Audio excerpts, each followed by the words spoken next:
Writing your own hero's journey is an exciting endeavor, especially in the realm of fantasy where worlds, characters, and epic sagas come to life. The structure of the hero's journey is a time-tested storytelling formula that taps into the deep, mythic rhythms of transformation, struggle, and redemption. Aspiring authors can use this as a guiding framework, but there's also room for creativity, twists, and innovation. Let's dive into a long fantasy scenario that both embodies the hero's journey and also serves as a guide for how to write your own epics. The Lost Kingdom of Lyria, a writer's blueprint for the hero's journey. Episode 1, The Ordinary World. In the mist-laden lands of Lyria, where rivers weave through ancient forests and castle ruins, our protagonist Kara lives a humble life.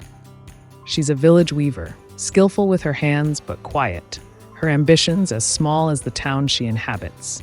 Her world is one of simplicity, fields of golden grain, town fairs, and the occasional bard spinning. But in crafting Kara's world, the first tip for aspiring authors comes to light. Start with the ordinary. Every hero must come from a world that is safe and known. This provides contrast to the chaos and adventure that will follow. The more normal and relatable the world, the more impactful the journey. Build the normalcy with care. Let readers feel at home before you yank them into the unknown. Describe the sights, sounds, and smells of everyday life. For Kara, perhaps it's the earthy scent of wool, the warmth of hearth fires, the clamor of children in the streets. Make the reader comfortable before introducing disruption. Episode 2, The Call to Adventure. One evening, when the skies are particularly strange, greenish clouds swirling like a storm that will never come, a figure arrives in Kara's village. It's an emissary from the far-flung city of Mithra, speaking of strange occurrences and dark omens from the mountain of Galdoroth. The ancient city of the sky, Lyria's lost capital, long thought unreachable, is said to be stirring. Here lies the call to adventure. For Kara, this call is personal. Her brother, long missing, was one of the last to embark on a quest to find Lyria's heart. Now, she must decide whether to join this emissary and venture into the unknown to seek him, but the fear of leaving her simple life grips her. Tip for aspiring authors. The call to adventure is crucial. It should present a mystery, a threat, or a personal challenge that cannot be ignored. Give your hero a reason to embark on the journey that readers can understand and root for. Whether it's love, duty, fear, or desire, the call must be compelling. For Kara, it's the need to find her brother and unravel the truth behind Lyria's lost kingdom. Episode 3, Refusal of the Call. For days, Kara avoids the emissary, doubting her ability to make such a journey. She tells herself that someone more suited to adventure will come along. She's just a weaver, after all, not a warrior.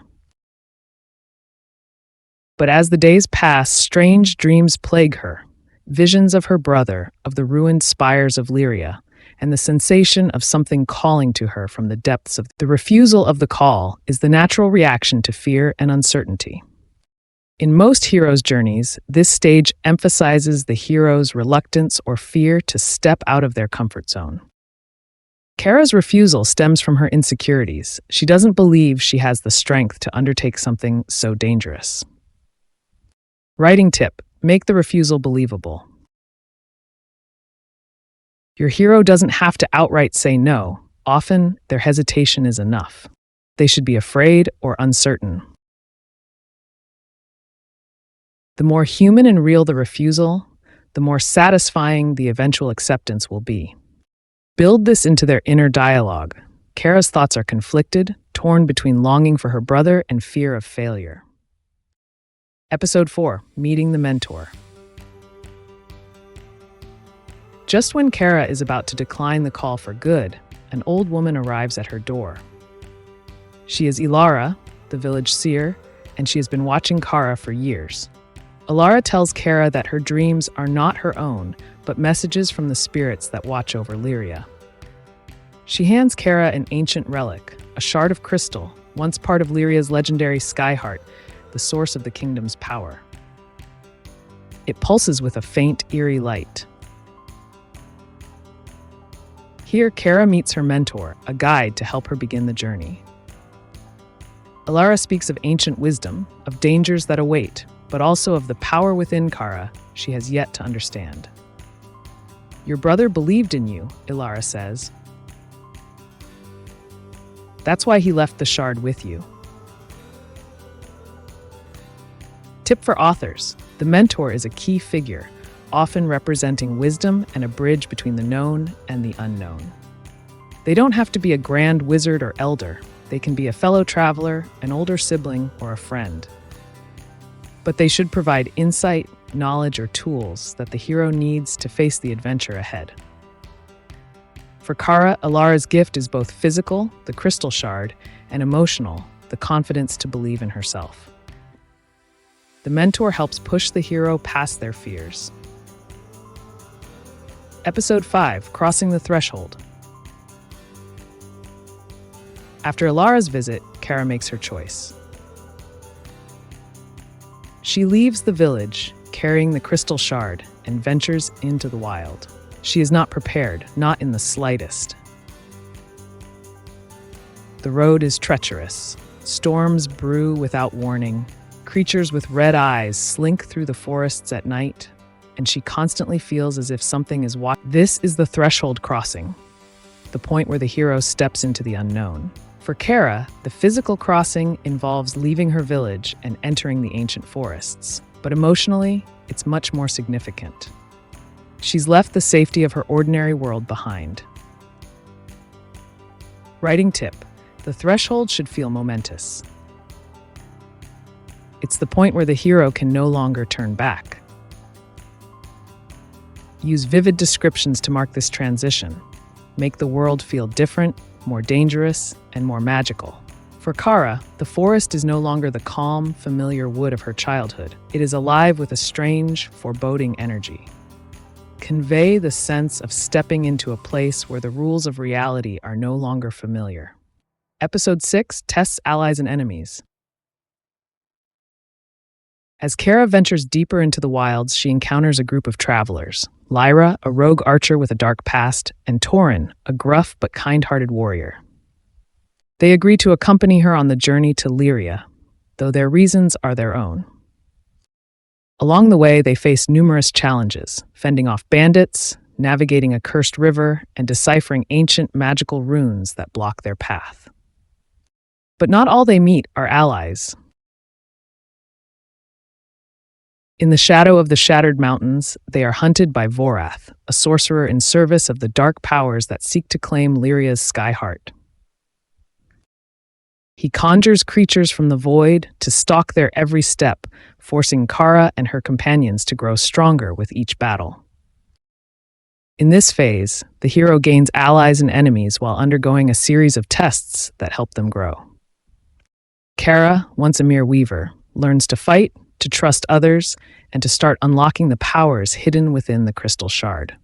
Tip for aspiring authors: tests should reveal something about your hero. What are they afraid of? What weaknesses do they have? What strengths do they discover?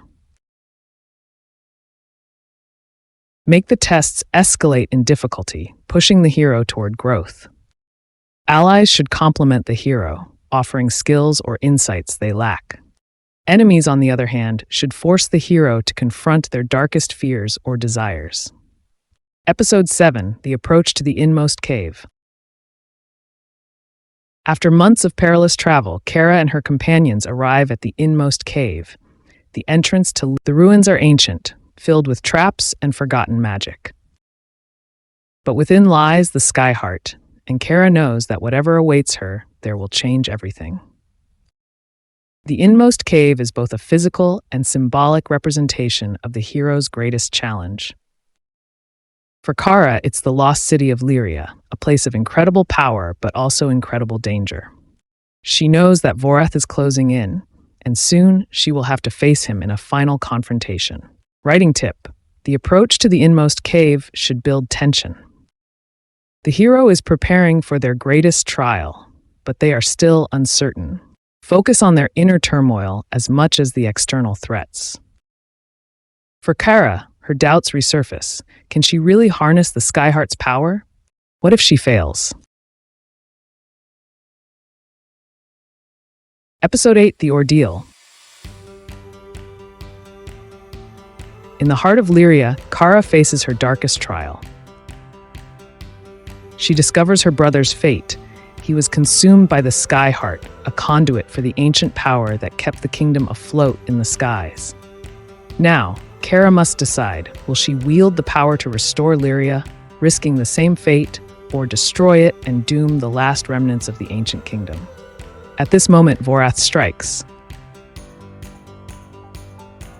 The battle is fierce, and Kara, tapping into the Skyheart's power, is nearly consumed by it. She feels the ancient magic tearing at her mind, whispering promises of greatness if she gives in. The ordeal is the hero's most dangerous test, both physically and mentally.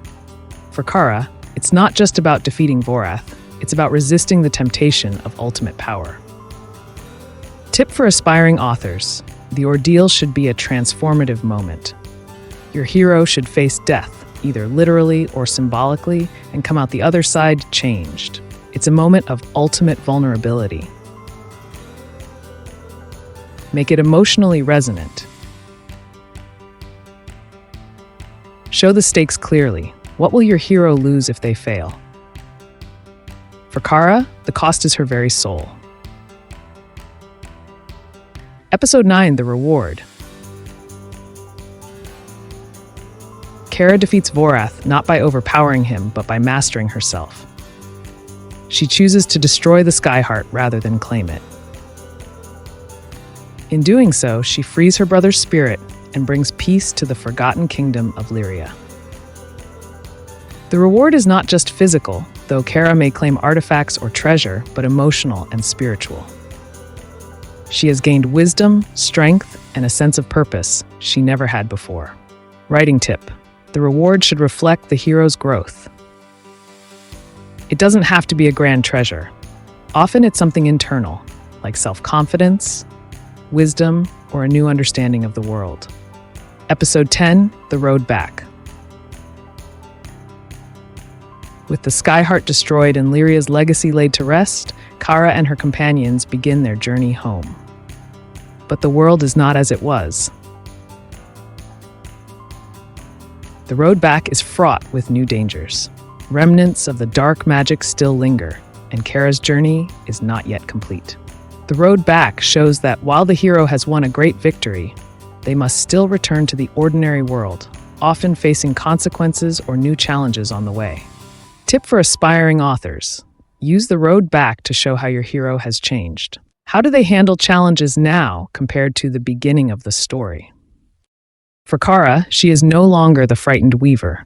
She has become a leader, capable of making difficult decisions for the greater good. Episode 11: The Resurrection. As Kara nears her village, she faces one final challenge. The remnants of Vorath's magic threaten to consume the land. In a final act of self-sacrifice, she uses the last of the Skyheart's power to seal the darkness, saving her people, but losing the last traces of Lyria's magic forever. The resurrection is the hero's final transformation, a death and rebirth. Kara has completed her journey, not just as a weaver, but as a true hero, willing to sacrifice for others. Writing tip: the resurrection should be the culmination of your hero's growth. It's their ultimate test, showing how they've changed. Make it powerful and emotional. Episode 12: Return with the Elixir.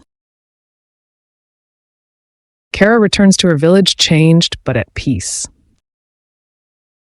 She has no need for the Skyheart's magic or the glory of ancient kingdoms. Her reward is the knowledge that she saved her brother's legacy and protected her people. She returns to her life as a weaver, but now her hands craft stories, not just tapestries. The return with the elixir shows that the hero's journey is complete. They have returned to the ordinary world with newfound wisdom, strength, or understanding. Tip for aspiring authors: the return doesn't have to be grand. Often it's quiet and reflective, but it should leave readers with a sense of closure.